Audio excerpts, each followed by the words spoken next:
Hello everyone, welcome to Helix Cloud Games. My name is Richie and joining me this week is the host of Talking the PS at CyberChris2077, Mr. Chris. Hello everyone. No Rob this week unfortunately because he is busy Black Friday working, can't get off. He'll be missing Talking the PS tomorrow as well. And actually, before we get into it, this is the second time we've recorded this episode.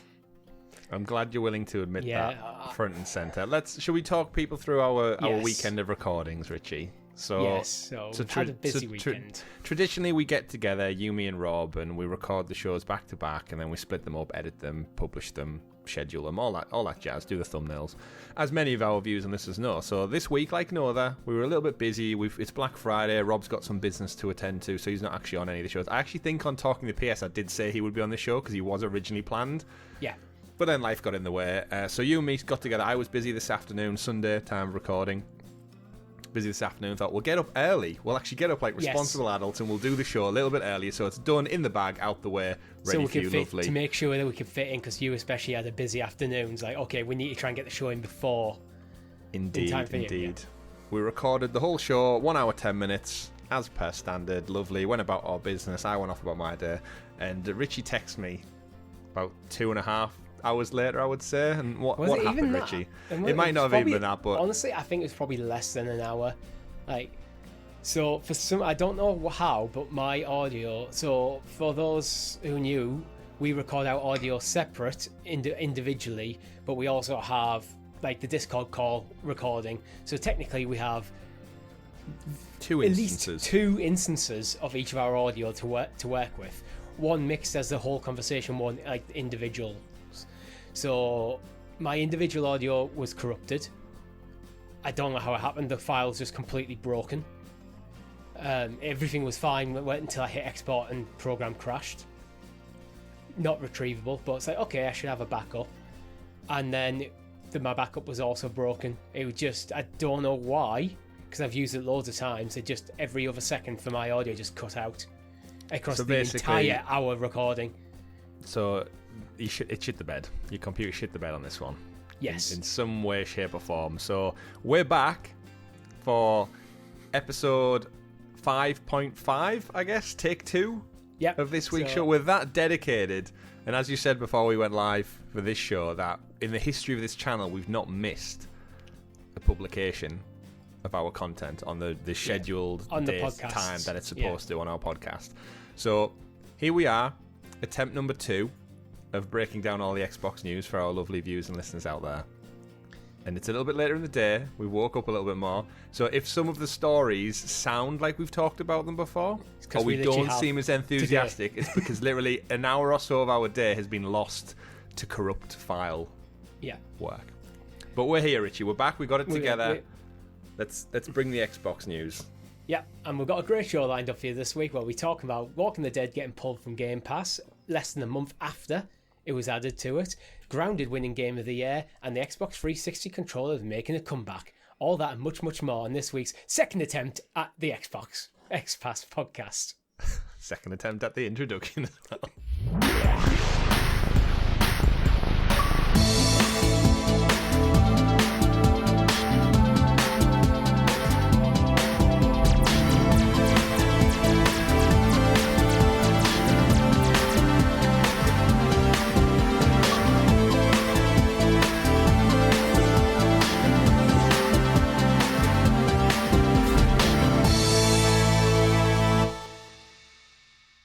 Before we get into it, make sure if you haven't already, like the channel, subscribe to the channel, like the video rather, and podcast feeds, notifications on. You know what to do.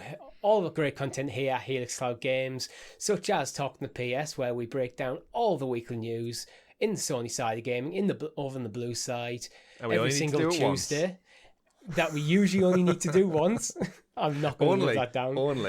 This is not even my fault. That's the worst thing. It's like, every single Tuesday on YouTube and podcast services, every single Friday we do deep dive into one particular topic in the cloud gaming universe in CloudQuest, also available on YouTube and podcast services.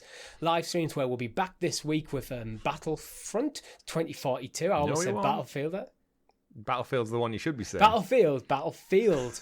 Yeah, You're not the only one who's got that mixed up in the past, though. Yeah. We'll be back with Battlefield this week. And make sure, if you haven't already, follow us on our socials. All the links you need are in the description. Let's go briefly, Chris. Have you been playing anything interesting other than God of War? So aside from God of War, I've got Age of Empires on my PC.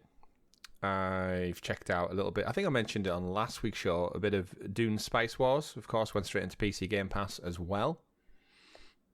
And a bit of tidying up on Disney Dreamlight Valley with the wife, which we'll talk about, no doubt, with a new segment later on today. So I've done a bit of dabbling in Xbox, but my intention is once God of War Ragnarok is out the way, we're going to stream Battlefield this week, and then I've got my eyes on a few things that I might want to play. So we'll see if Cyber Monday, the day this show goes live, actually, tomorrow, today, yesterday, see if there's any sales around. I might pick up something. What about you? What have you been playing on the Xbox front?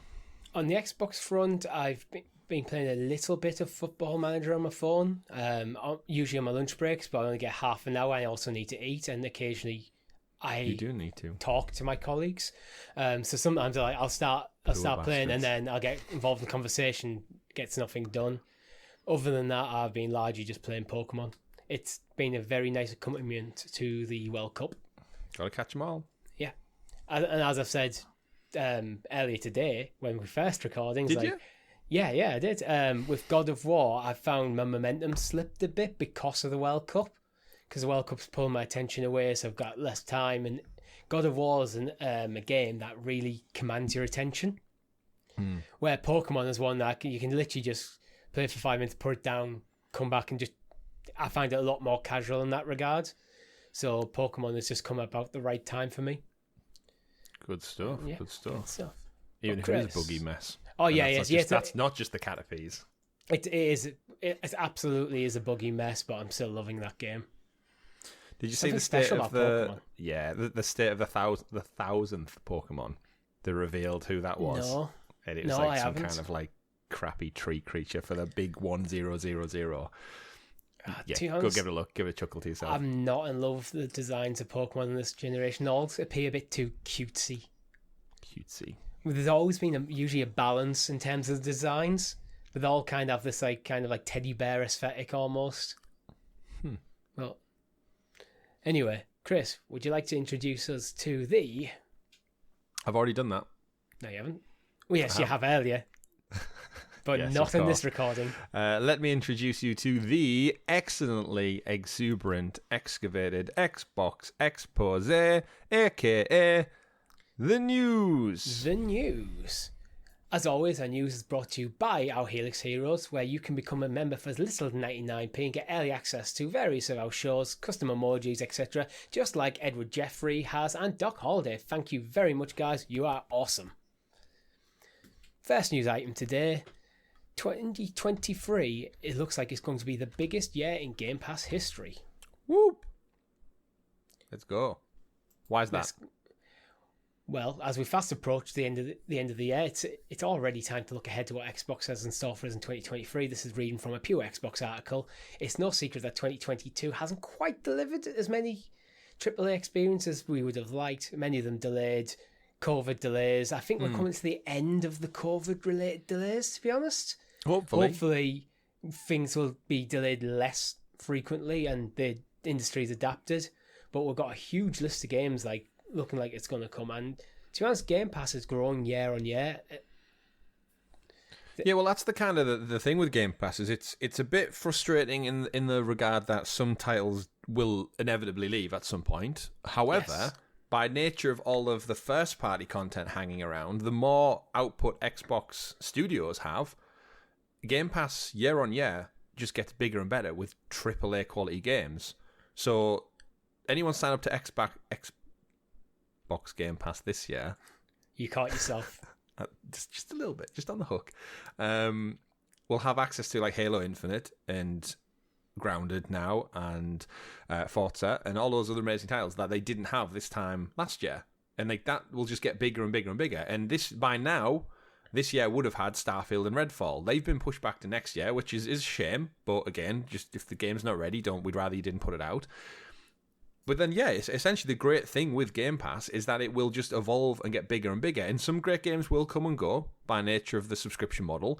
But the actual core foundation of this whole approach, this catalogue of games, is only going to get bigger. Like, all of Halo's on there. All of Gears are on there. Some fantastic indie titles are on there. And it's only going to get bigger. So it's no surprise that next year will end up being the biggest yet. But I think in terms of just sheer output, I think because all of these studio acquisitions are now starting to see some fruits of their labours fall off the tree, and also all the little indie deals that are going, it's looking to be a great year. And as someone like myself and you and many, many of our audience members, this is just like peeling back the first layer of Game Pass. Like, I've not even had time, Richie, to get round to all the stuff in our new Game Pass back catalogue.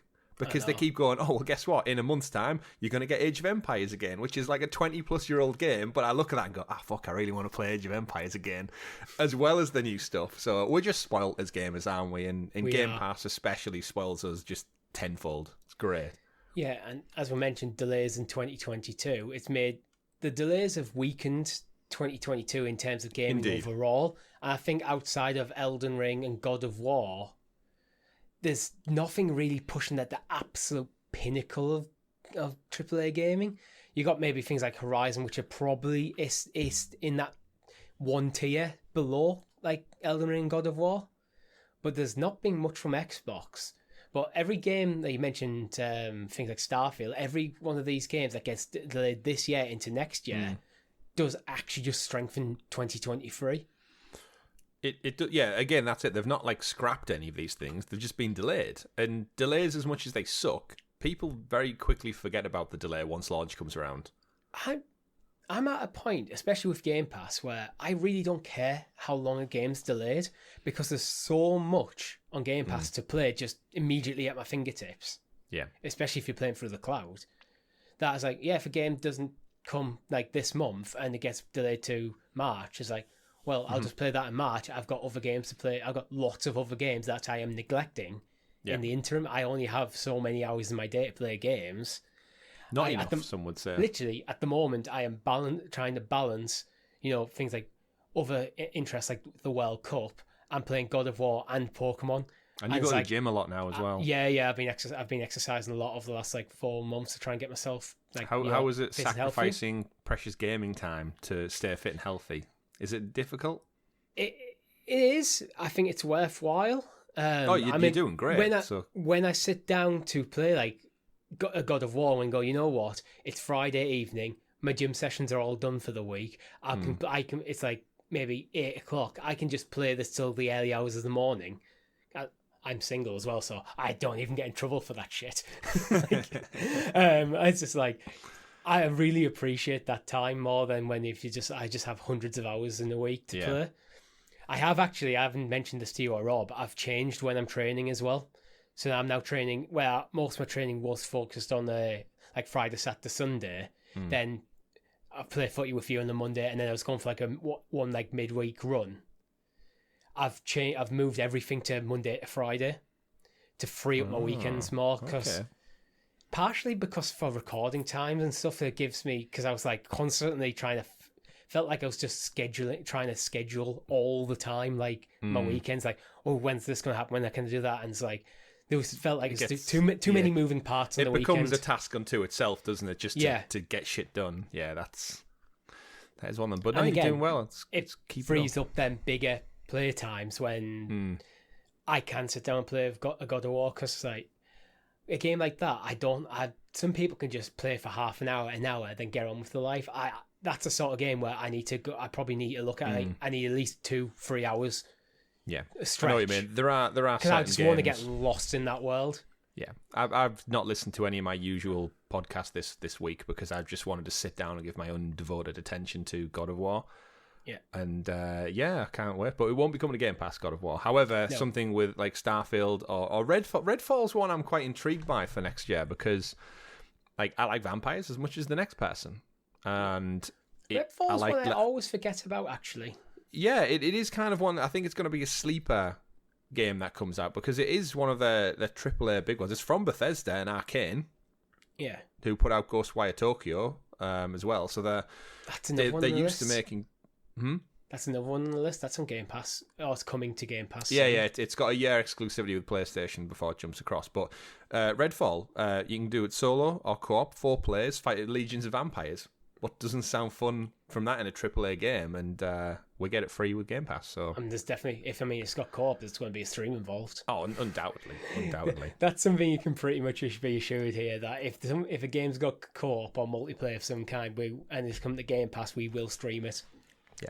And we don't need to go back and forth about are you going to buy it? Are you going to buy it? Or do I really want to pay £70 for a game that I might only like a little bit but not want to dedicate to? And Game Pass just alleviates that. Our audience can jump in with us without dropping £70 on the game. We can play it together without dropping it. And then that goes back to Game Pass. The catalogue gets bigger and better year on year.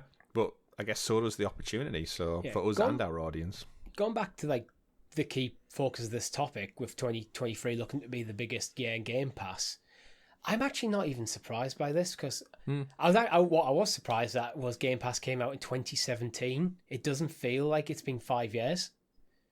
It feels very new and very much in its infancy still. But then if you take the 2 COVID years out of it, that everyone would like to forget happened, that's not, if you think about it, we've had all of 2022, and this year's flew over for me, and then you take the 2 COVID years out of it during lockdown and stuff.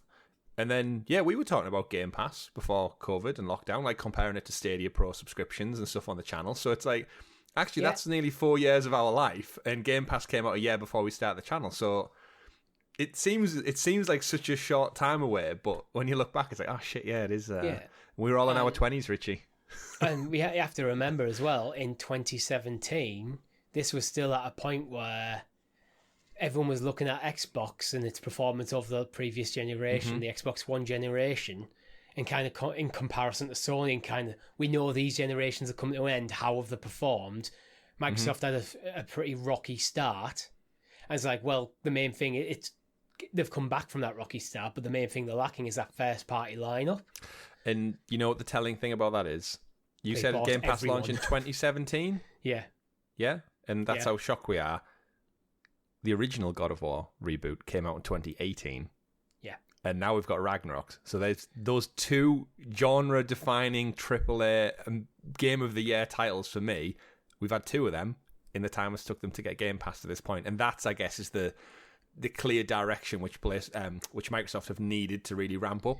Yeah. 2 games have came out in the time they've took them to get to here, and we're still waiting on these games to catch up. And I think the Xbox fan base since the end of last gen has been going, we're still waiting, and I think they were hoping on Infinite, and that's been getting its own criticism. I think they're just waiting for all of these studios bubbling away in the background. They're right, when can we start firing on all cylinders and legitimately say Xbox is having a banger year after year after year? It feels like the dam is swelling with games ready to go. And I think from next year onwards, we should truly start to see that, because a lot of stuff's been in development for a long time now. I think in the mid to late 2010s, it still felt like Microsoft were trading almost exclusively on franchises that kind of made it big during the Xbox 360 era. Your Halos, your Gears, your Forzas, and they hadn't felt like they'd added to that catalogue, where Sony's God of War is a long-standing franchise, but they basically reinvented it. They brought out new IP like Horizon. They basically reinvented how a Spider-Man game should feel, and all in this time. And this is all during the PS4 era. And then they've got things like Ghost of Tsushima and things of that nature. So Sony were just putting out, there was a good string from about probably 2016 to 2019 where Sony just seemed to bring out banger game after banger game, multiple top tier first party titles, and Microsoft is going There's about, I'd say, 2 solid ones a year, if that. But it's not a surprise why Microsoft started buying everyone under the sun. But now we're a couple of years away since Microsoft started buying everyone. These developers that Microsoft bought are now starting to put out the games. Well, that's it. It's the well-revered... If we look back at the last 12 months, you had, Deathloop was made by a now Microsoft studio, but it was exclusive to PlayStation. So they filled that gap between their own games with great hits like that. And then we had Ghostwire Tokyo, also made by Bethesda Studios. So it's like, it is just the big irony of it is that some of the best games in the last 12 months to come to PlayStation were made by Microsoft Studios, and that's where they've turned the screw. But in the next half a decade going forward, we should start to see the fruits of that change. And I think next year, with Starfield being obviously the big AAA hitter, and then Redfall and whatever supplementary games we're yet to know about. Let's face it, both companies, PlayStation and Xbox, have been very, very quiet on what's around the corner for a lot of big things. I mean, we suspected with PlayStation because they wanted to get God of War out the way first before they go, right, guys, this is what you have to look forward to. Mm-hmm. And for good reason. But I think with Microsoft as well, it's not just first party, it's strategic partnerships. Yeah. We've got the Persona games coming to Game Pass. And I think, although I have no real interest in playing Persona 5 anytime soon again, because I've already played it through twice and probably put close to 300 hours of my life. You like doing things twice. Yeah. Today I do. As a JRPG fan, seeing Microsoft, aggressively push to get more JRPGs onto the platform where they've been sorely lacking, it rounds out that library a bit more. Yeah. Anyway, let's move on. So we all both agree that it's not a surprise and it's good to see. Correct. So moving on to the inevitable part of the conversation where we talk about the Activision Blizzard King takeover, because there's always seems to be new news on this every single week. Yeah, there's always little wrinkles that come out of it. Every time there's like a lawyer's document or a case file or a redacted thing pops up, there's little nuggets of information in there which you go like, oh, this is how these companies kind of discuss each other and their lay of the land behind the scenes. And it's always nice to see behind the curtain, but at the same time, these story articles about this purchase and acquisition are not going to go away anytime soon.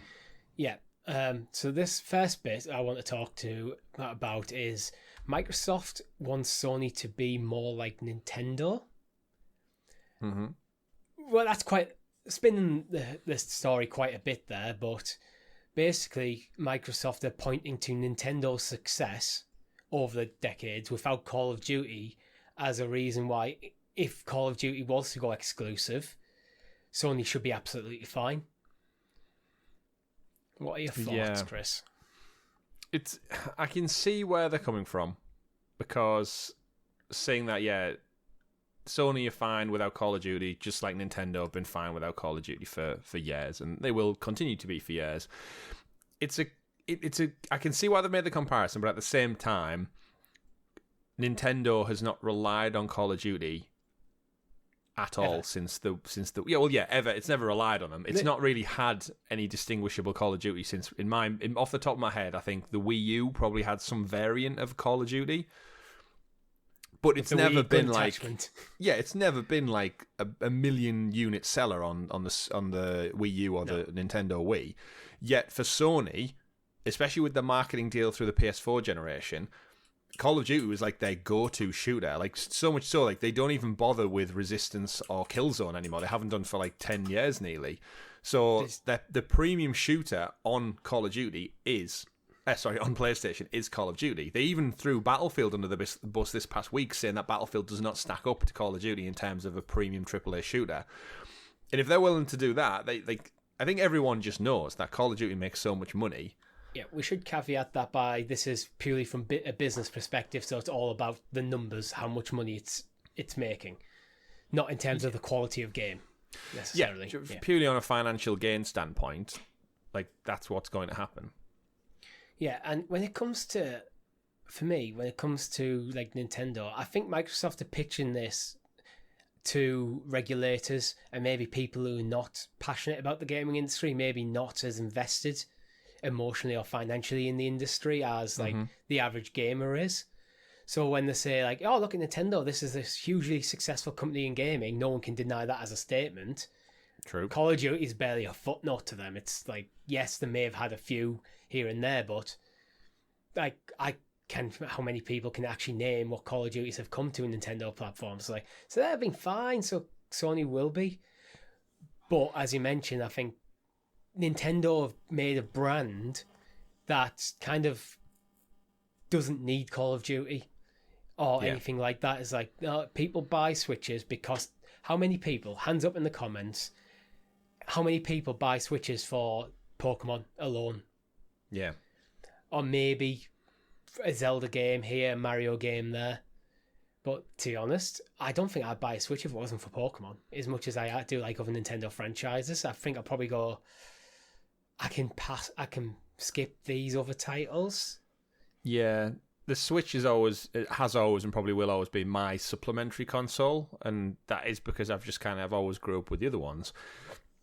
But as a big Pokemon fan, yeah, I tend to buy it. I have a couple of little other games, but I've bought them on the Switch more for the portability factor than like the actual game itself. Like I've bought multiple games twice just to have that portability factor. But then, yeah, you're totally right. There's many people, I'm sure, out there who purely have it for either Mario or Zelda or Pokemon. And likewise, that can be said. I'm sure there's people out there who have Xbox for just Halo and Gears, and PlayStations for Uncharted and The Last of Us and God of War and Spider-Man and but I think them titles are to a low extent, where you look at something like Call of Duty, I put it in the category alongside, say, the likes of FIFA and Madden, where people will buy a console every generation just to play that games from that franchise, and are not that interested in much else outside of it. Like we literally know people who own consoles just for FIFA, and that's it. Yeah, they might pick up the odd other game here and there, but if it wasn't for FIFA, they probably wouldn't even bother. Yeah, and Call of Duty is one of them where, okay, Nintendo aren't dependent on this, but Sony are. How many PlayStations are out there in the wild that people have bought because they want to play Call of Duty with their friends, and their friends have PlayStations, therefore they've got a PlayStation. Yeah, again, I think that's the big takeaway. Is from that standpoint, even though on paper it's all money, I'm sure Microsoft make plenty of money off Call of Duty as well. And side by side, there might not even be that much distinguishing difference. But having one of them solely in one camp, that's essentially saying you take all the money that Sony make from it, and it just gets switched over to all of it 100% Xbox. And especially, I think, the time frame which they're talking about, if it's the launch of a new generation, when people do make that harsh decision of, do I stick with the console platform I'm currently happy with, or do I pivot and go all in on next gen with a different side of the coin?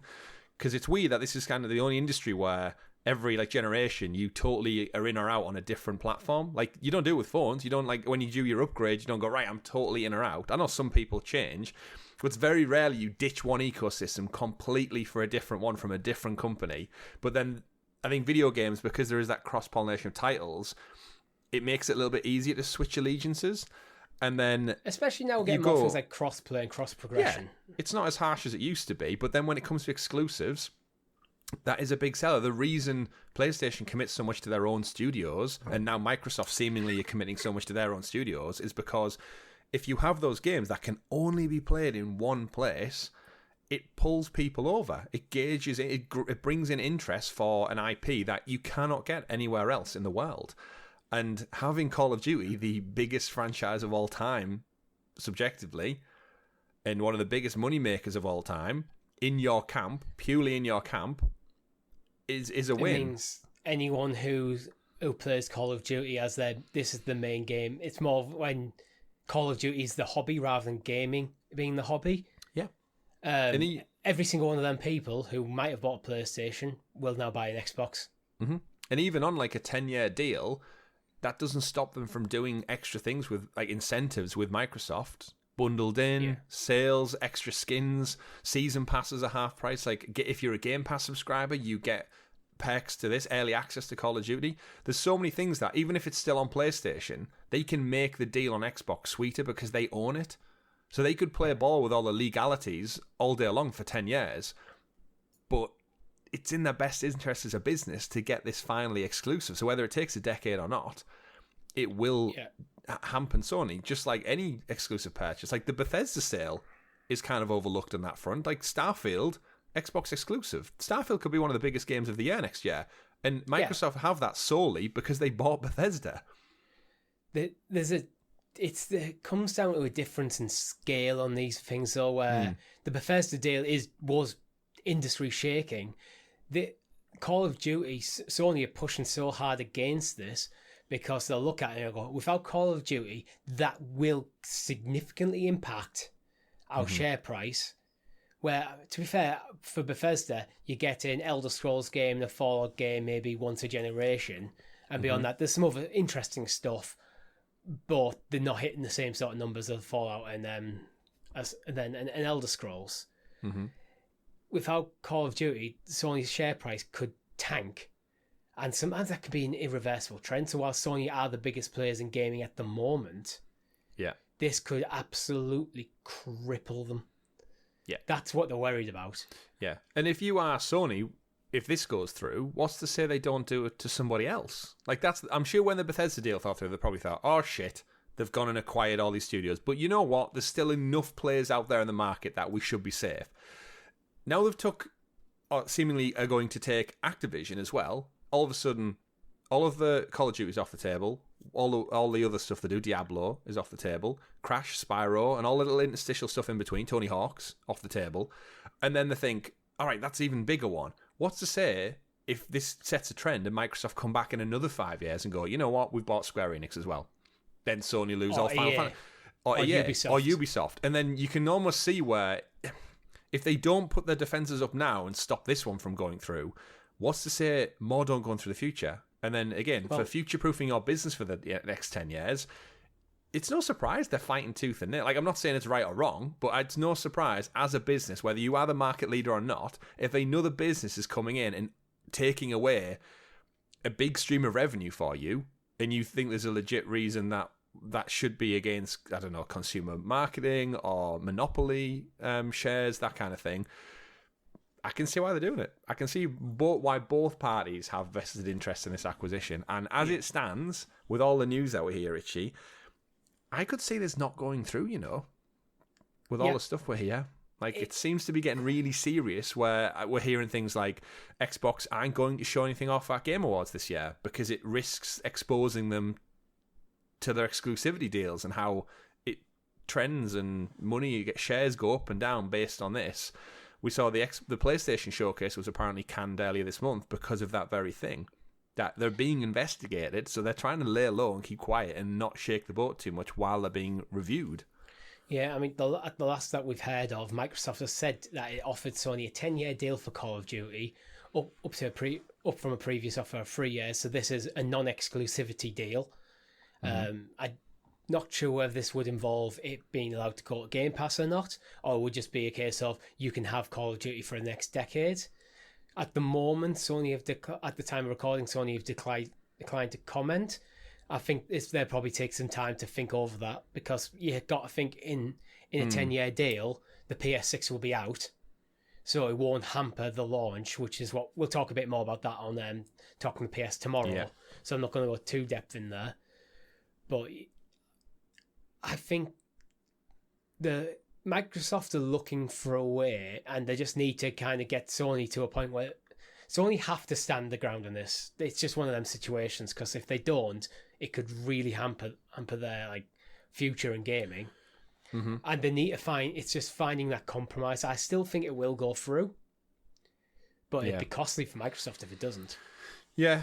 Oh well, I mean it's costly already, but there's plenty of versions of this you could look at in different parts of the world, and I think realistically, if you look at a sports team, and someone was coming in to try and take your star player, this is one of PlayStation's star players. It makes them so much money, and there's another team coming in. You're going to try and defend them. You go, no, you're under contract. You can't leave. You're one of our best players. If you looked at other tech businesses, if Apple suddenly tried to buy the chip manufacturer who makes Samsung's chips, there would be problems there. Literally any business, if your competitor is trying to take an important revenue stream away from your business, you are going to defend that fiercely. And that's what Sony seemed to be doing with Jim Ryan or lawyers or trading deals or whatever. But it's not going away, but it is starting to reach a point where I don't think it's going as smoothly as Microsoft would have wanted.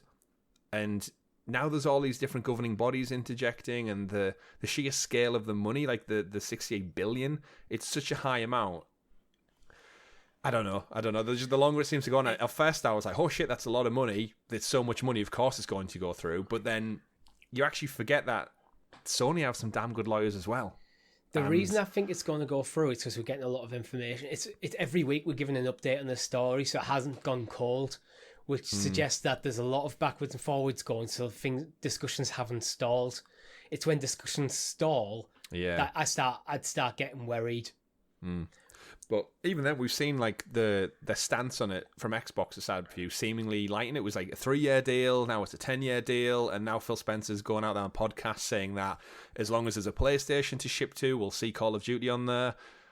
And it is kind of interesting how it's gone back and forth, but I guess that's what happens when you live in a world where there's so much money on the table. There's a lot of manoeuvring from both sides, while the international regulators from various countries are looking and trying to debate what's going on and is this fine, is it not? And when your business is on a global scale, you can't just appeal to US lawyers and markets and court. You've got to appeal to everywhere you trade in, and one deal that might work somewhere in the world, Call of Duty is just as big in Europe as it is the United States and the rest of the world. Like, you've got to tick all them boxes before it goes through. Yeah, this is the thing. This is what makes it one of the things that makes it complicated. Is gaming is a truly global industry, so different countries across the world will have it. It's like if the EU turns around and go, nah, you're not having it, then it doesn't go through. Same if the US do. If the US go, no, you can't have it, and the EU are like, fine, it still doesn't go through. Microsoft need to find a way that Sony say okay with, that the regulators have heard enough and go, you know what, everything seems above board, we're happy with this for various countries. So I don't think this is resolved anytime soon. But hopefully, there's a deadline for March, I believe, isn't there, for the CMA review? Have said I think they're going to wrap up this review in March, so we'll probably see a definitive end to it. I'd imagine a lot of these companies have priorities on the end of the tax year, if it's been approved or not. So whether it's good news or bad news for whoever, it's probably going to be decided before April 1st, 2023. But even if it does fall through, there's no reason why Microsoft can't look into the deal again and try and find a different route. Dates can always be moved. Very true. It'd be expensive, but you know what wouldn't be expensive? The company that revived the Xbox Duke controller is now bringing back the Xbox 360 controller. So, do you have any love for the Xbox 360 controller? I never owned one. So, again, the Series S is my first Xbox. And I got myself a Streamlabs controller last year for when we were testing out kind of Google Stadia and stuff. I got my own little custom one, which I think is great, which I've played on PC with a few times. But no, I was strictly PlayStation growing up, and well, Sega before that. But obviously I've played them around friends' houses and stuff, and I've got hands on with them at your local game station or electronics boutique or whatever shops it was back in the day. But I can't say I've ever sat down and completed a game with one. So I've got no necessary love for the 360 controller. I said on our other recording that I'm a big fan of design symmetry aesthetically. So I like the PlayStation controllers. I love the Stadia controller for that exact same reason, that my hands are quite symmetrical. So holding a controller that looks symmetrical, it appealed to me quite nicely. And I used to look at the 360 one and went, that's weird. But now, I think you said on the other show that when you hold a controller, whether it's offset 6 or not, it doesn't really you don't really think about it. You just pick it up in your game, which is is a great sign of a good design. And I think, the 360 controller back in the day, I used to look and I'm why the hell's it got batteries? What the frick's going on with this? Batteries still. You know, and then the Xbox One did the same, and then to this day, my Series S controller has batteries, and I'm like, There's an argument for batteries in a controller because you can always replace your batteries and realistically get rechargeable batteries, just use rechargeable batteries. And then you can just, when they eventually die, you can replace them and less stuff goes to landfill. Yeah. Oh, I get it. And you actually save yourself money as well. So there's no reason to buy disposable ones. I don't even know why disposable ones are sold, to be honest. Just sell rechargeable only. Christmas lights. Still just rechargeable only. There's no...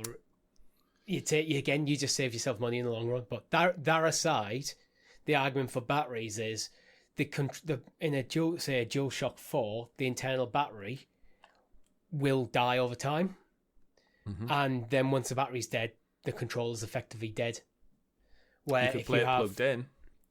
You can, but no one's going to do that. Yeah, where if you're using actual batteries, you can always just replace the batteries, and it does prolong the lifespan of the controller, and it stops stuff going into landfills as often. Yeah, it's the same kind of thing we've had with like mobile phones. Like you used to be able to just take the back off and pop the battery out and swap it out, and now they're all just like solid water-resistant units that eventually will overheat and batteries will swell and they'll internally combust.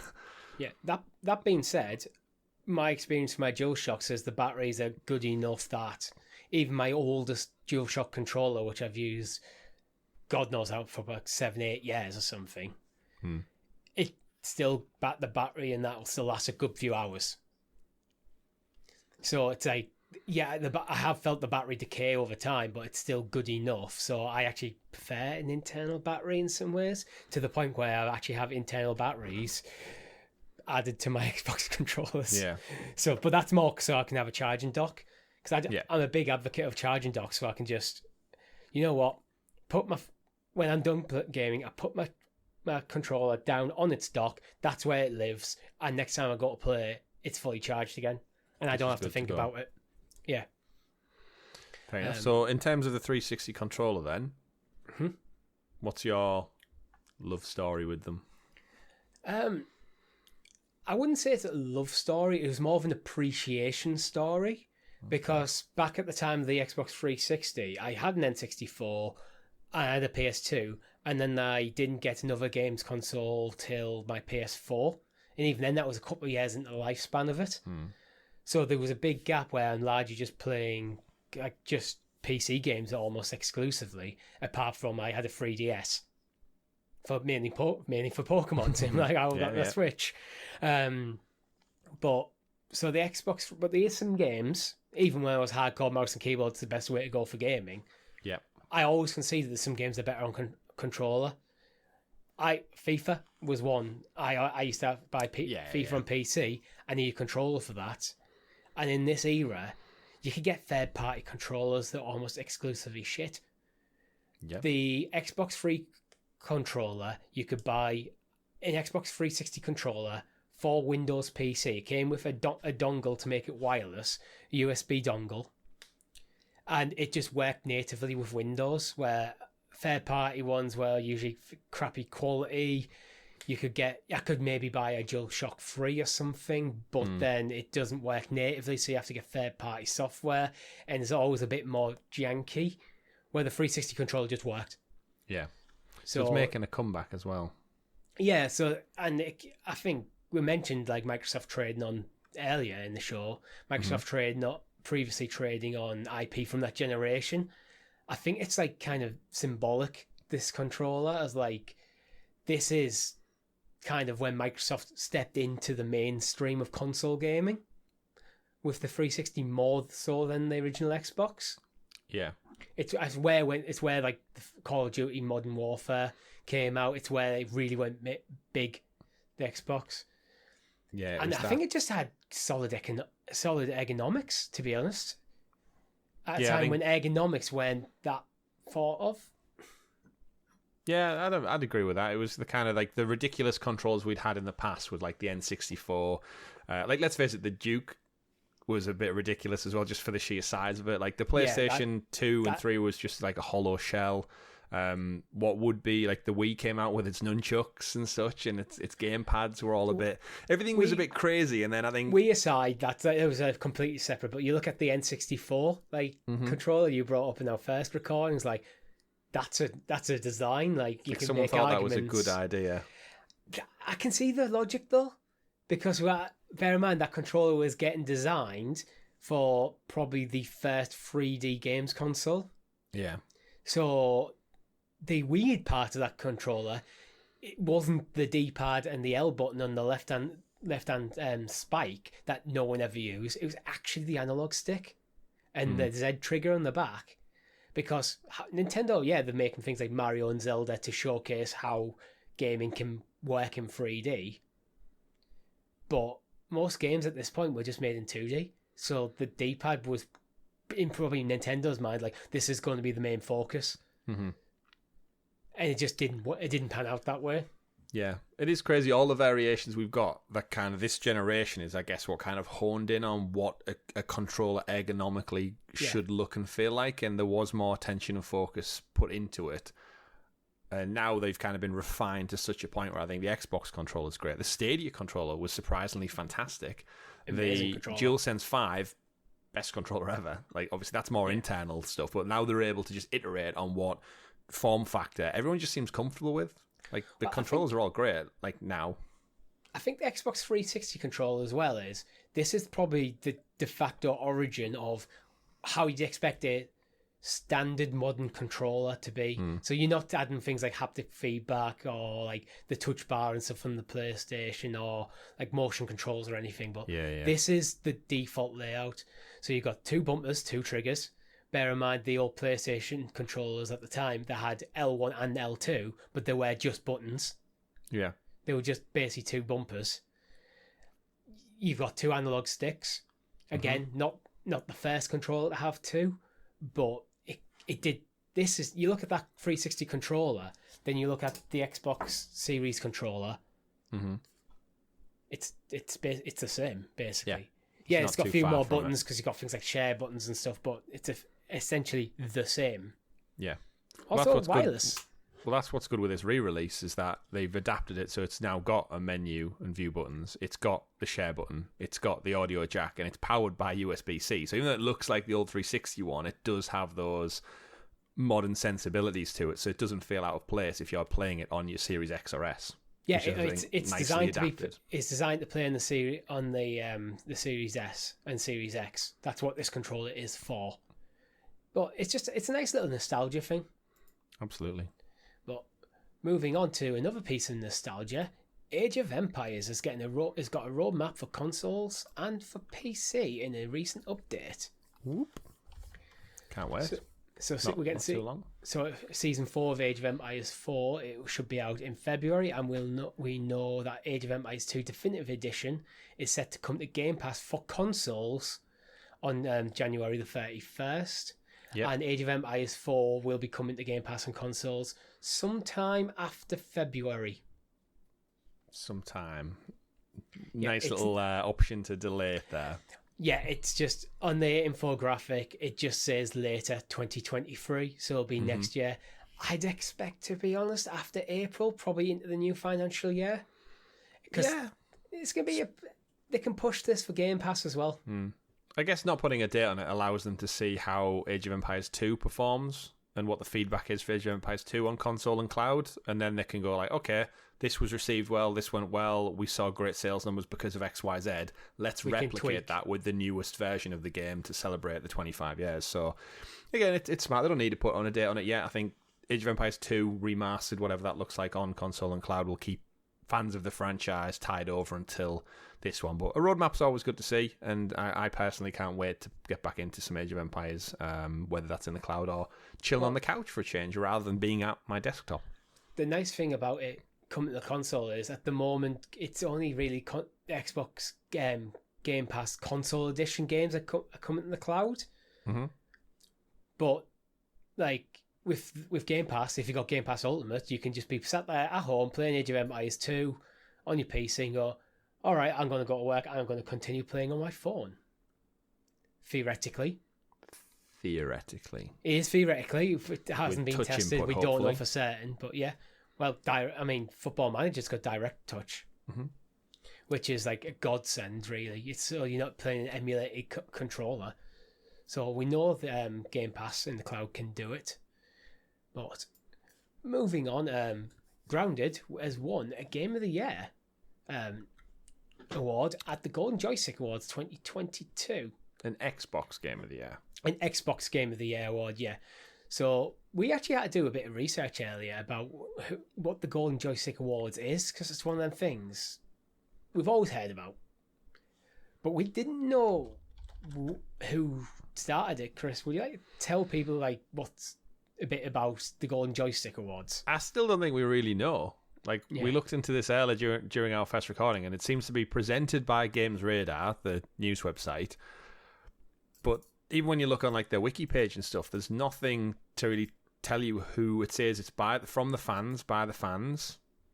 and then they do the typical categories. But when you go over to Games Radar's website, there's no real indication of how they accrue the listings and such. But yeah, it took place last Tuesday. It's the 40th anniversary, so these Golden Joystick Awards have been on for some time, and I've heard many times across the years stories of, it's won a Golden Joystick Award.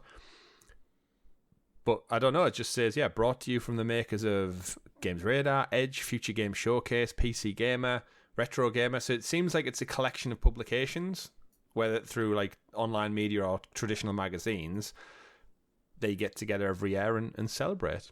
I think from what research I've managed to do, that it might be entirely fan voted, but it's really difficult to actually find key information about who the judges are, how games are selected, and all that sort of things. But yeah, we wanted to check that because we were talking about the actual award. And then it was kind of like, well, what's the significance of this award? Yeah, like I know what the Game Awards are because I follow Jeff Keighley. I listen to podcasts, gaming podcasts that always talk about the Game Awards. I'm familiar with IGN's Game of the Year rundown. Like they do their top PlayStation games and Xbox and such. And I'm just kind of aware of it. But then you go to, you Google search Golden Joystick Awards and it takes you straight to Games Radar's page. Their Twitter account just says celebrate. But I don't remember being prompted to vote anywhere if it's done by the public. Like nothing I follow on social media was like, don't forget to vote at the Golden Joysticks Awards, whereas I've put my votes in for the Game Awards. It's UK based as well. So I don't know whether it needs better marketing. Like I'm even aware of like the BAFTA Game Awards since they introduced a category for video games a few years back. So there's plenty of winners within here. All worthy, no doubt. But I don't remember anything even popping up to say that these broadcast, or is it just put out as a blog? And I guess what I'm getting to is the legitimacy of these Golden Joystick Awards. That I just feel like they need to either do something more to market, because I'm definitely the audience for this kind of thing, and other than the name, I didn't really know much about when, where, or who is hosting them. Is there a showcase that we can watch or something? Because it would have been interesting to watch. But anyway, I just wanted over on YouTube there was a 2-hour video. Yeah, well there you go. Didn't even realize. I just think it's nice because Grounded by Obsidian is kind of a bit experimental as games go. It's not like standard Obsidian title. It's kind of unique in its own way. Mm-hmm. It's very charming. So it's nice. It's nice that when things that are a bit more experimental do get the recognition. I know for the PlayStation side, Stray got it. Yeah, certainly. The equivalent award. So again, another game I really enjoyed. So it's nice to see that get recognised. Yeah. I found out as well the Joystick Awards, they were broadcast 4 days ago.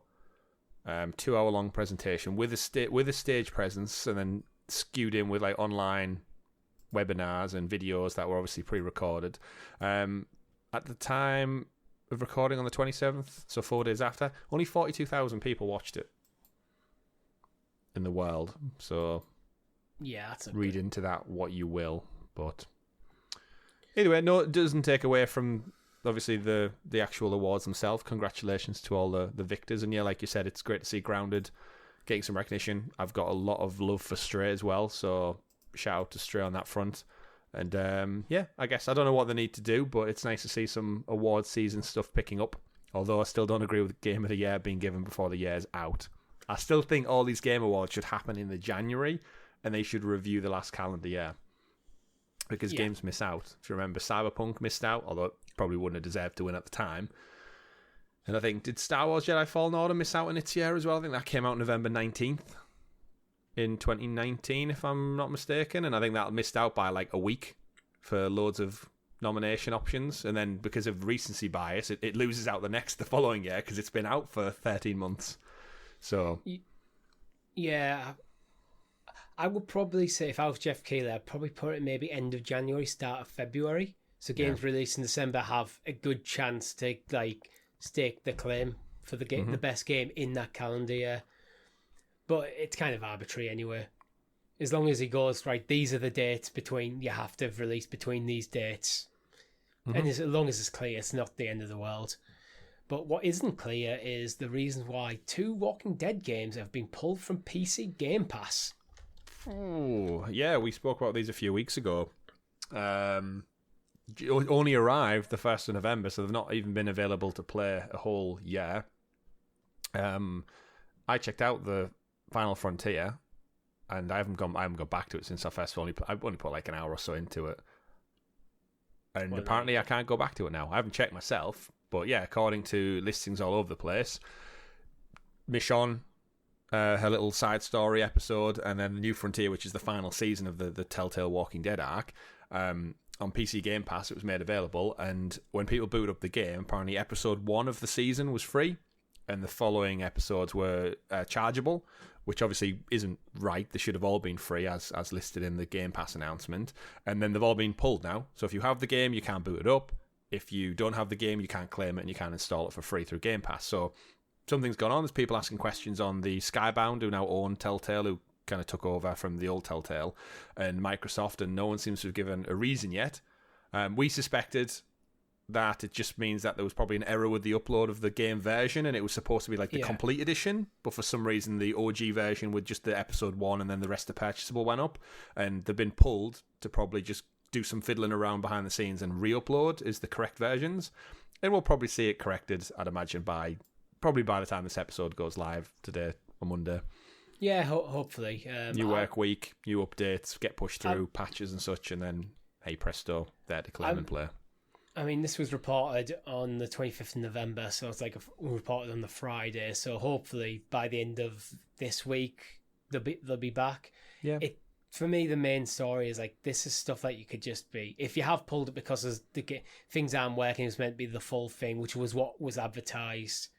Mm-hmm. And there's some weird bug is forcing people to the store for like episodes 2, 3, etc.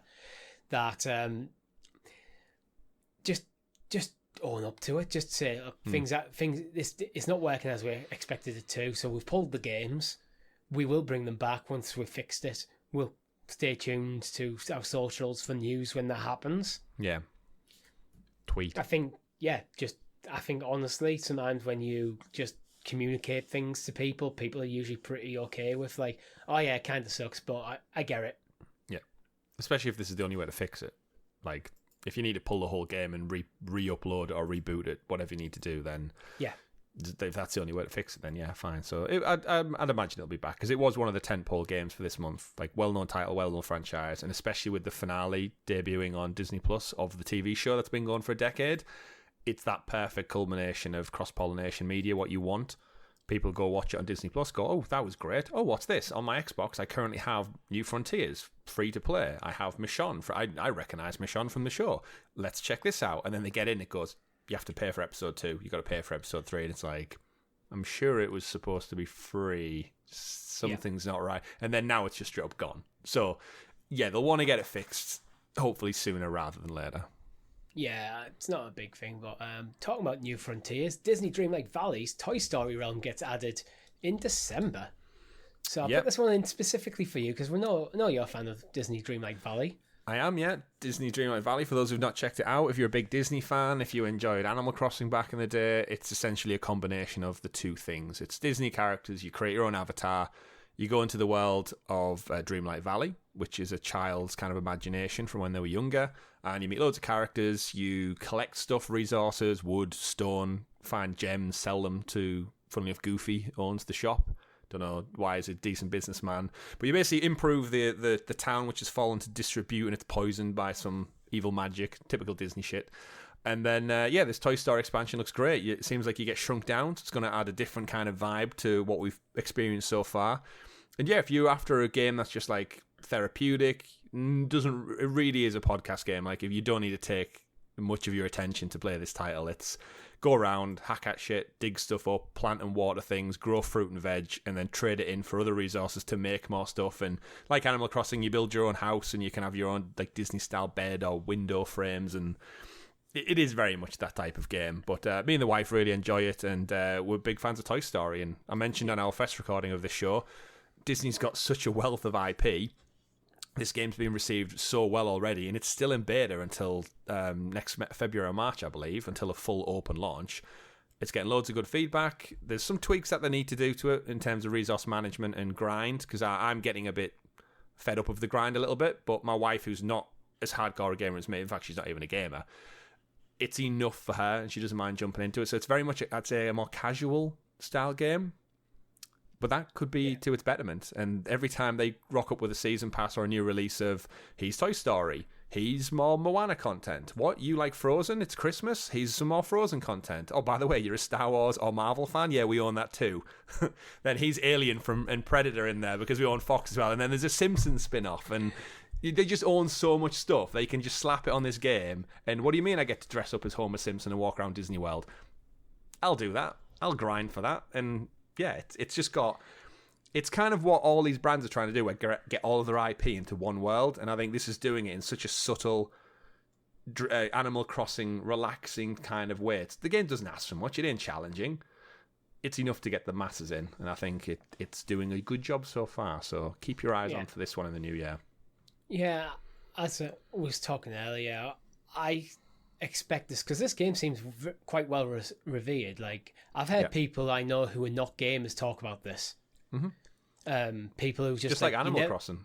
Yeah, it's kind of got that appeal. I mean, this is still in beta, so they haven't really pushed it too hard in the marketing yet. Mm-hmm. And as they're still bringing in content, I expect this might blow up in 2023. Mm-hmm. I think it'll be one of those games as a service that just keeps getting bigger and bigger. I think this will be like one of the big games of next summer. Yeah, and I said on our other recording, but we got the game for free on Game Pass, played it on the TV, and then we wanted a bit of portability to like chip away and play it in bed, so we purchased it for the £25 kind of like Founders Pack where you get a bunch of credits and crystals and stuff. Paid £25 for it on the Nintendo Switch, so we could play it portably.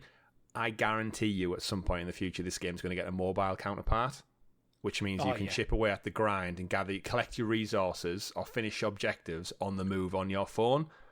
And that's going to then feed back into when you get home, you do the rest of it. And when you go out and about, you do the rest of it. So you're always involved in the cycle, in that ecosystem.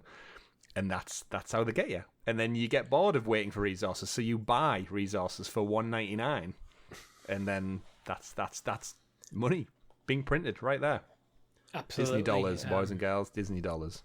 Yeah, I think this will do really well on the Switch because a lot of people bought Switches during the pandemic for things like Animal Crossing.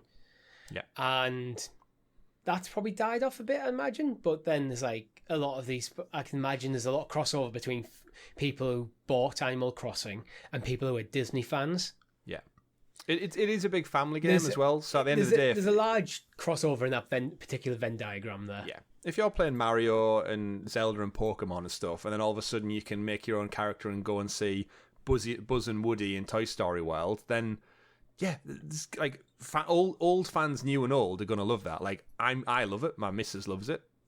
Any future anyone who's got kids out there, they'll love it.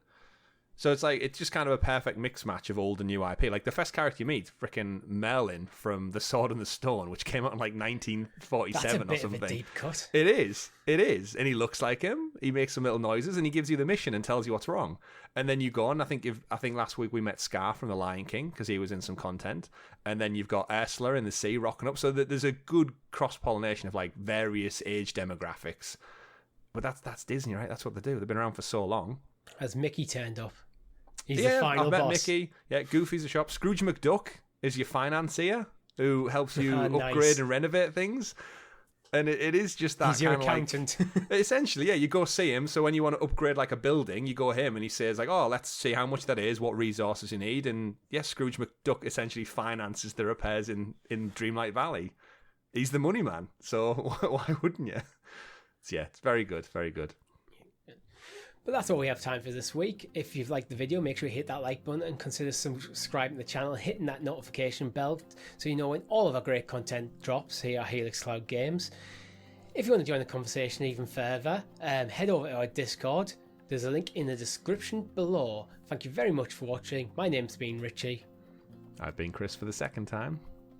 We'll see you in the clouds. And I will point out before we leave, again, this has been recorded by me and you for a second time. So if your computer shits the bed again, If you're watching this right now, if you can hear my voice right now, that's because I had a backup version as well. Yeah, I specifically asked him to record this. I would have done just it anyway. in case. Because, I'm not getting back here at like 9 o'clock on a Sunday for the third time. Yeah. To record this show. We'll see you in the clouds.